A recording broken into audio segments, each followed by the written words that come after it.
নমস্কার, সোমা কুকিং ক্রিয়েশনে আপনাদের স্বাগত। আজকে আমি আরেকটা রেসিপি নিয়ে চলে এসেছি। আজকে রান্না করব দেশি ট্যাংরা মাছের ঝাল। ভিডিওটা দেখতে থাকুন।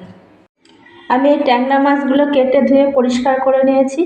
আর এগুলো আমাদের নদীর ট্যাংরা মাছ, বর্ষার ট্যাংরা তো, বড় ট্যাংরাগুলোর পেটে সব ডিম আছে। মাছগুলো আমি ভেজে নেব। ভাজার জন্য একটু লবণ দেব, হলুদ গুঁড়ো দেবো, মাছটাকে লবণ হলুদ মাখিয়ে নেব।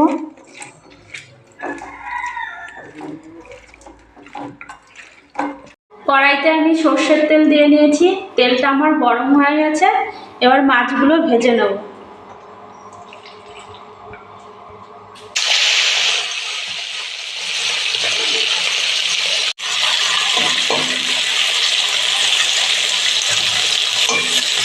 মাছগুলো একটু ভেজে নেব, বেশি ভাজবো না, হালকা করে ভাজবো। জ্যান্ত মাছ তো, সেই জন্য হালকা করে ভাজবো।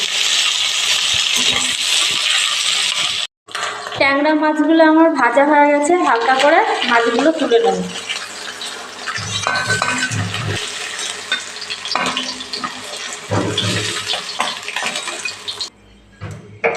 এই মাছ ভাজা তেলের মধ্যে আমি কালো জিরে আর রাঁধুনি ফোড়ন দেবো।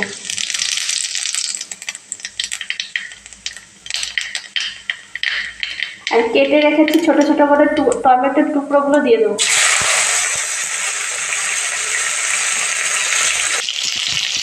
পরিমাণ মতো জিরে আর ধনে একসাথে বাটা আছে দেবো।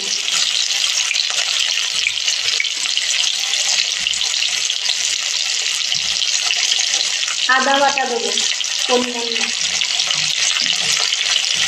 কাঁচা লঙ্কা বাটা দেবো। আর এই রান্নাটা অল্প তেল মশলা দিয়ে আর কাঁচা লঙ্কা বাটা দিয়ে রান্নাটা হবে। পরিমাণ মতো লবণ দেবো, পরিমাণ মতো হলুদ গুঁড়ো দেবো,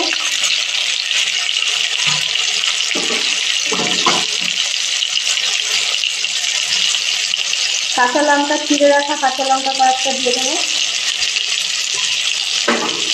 মশলাটাকে এবার নাড়াচাড়া দিয়ে কষিয়ে নেব।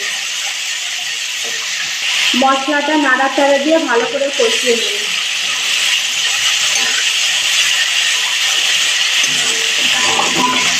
মশলাটা আমার কষানো হয়ে গেছে। পরিমাণ মতো জল দিয়ে দেবো।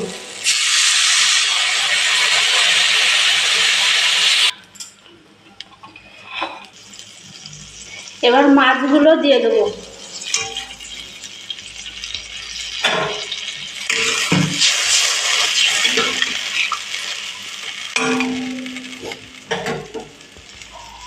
এবার ঢাকা দিয়ে মাছটা ফুটিয়ে নেবো কিছুক্ষণ ধরে। ঢাকনাটা খুলে দেখে নেব।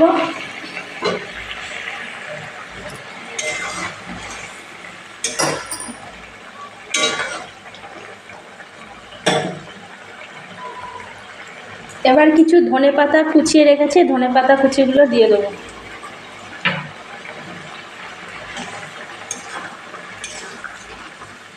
ধনেপাতাটা দিয়ে আর একটু সামান্য ফুটিয়ে নিয়ে নামিয়ে নেব। আমার ট্যাংরা মাছের ঝালটা হয়ে যাবে হালকা পাতলা মশলা দিয়ে।